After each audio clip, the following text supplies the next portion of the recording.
Mag-I love you ka.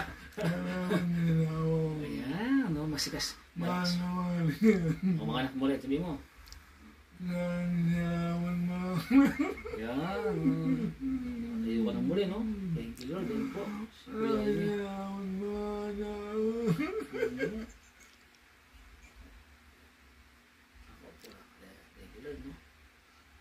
Talagang love ko ni Lord, Kuya Jaime, no? Ninig niya mga panalangin mo. Ayan, malakas ka na. O, huwag na lakad. Hindi mo pwede tumakad. Tayo muna, wala pa sa program, baka mabigla ka. Ang ating program muna yon is your standing.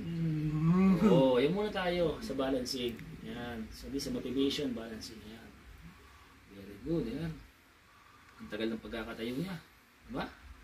Sige. Napapanood dyan ni Jazz. Diba? Natutuwa siya. Shout out ulit, Jazz. Ayan, sa Paris. Pakishare mo to sa mga taga dyan. Sa lahat ng mga anak po ni Kuya Jaime, sa inyo lahat, shout out. Ayan, at kay Ate Helen at sa kanyang mga kapatid at pamilya, shout out.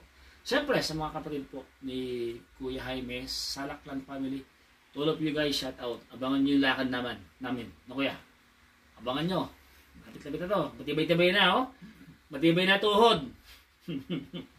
Ayan, thank the Lord po sa kanyang muling pagtayo. Susunod naman, walking naman. So, kailangan natin ma-improve mo yung tindig mo.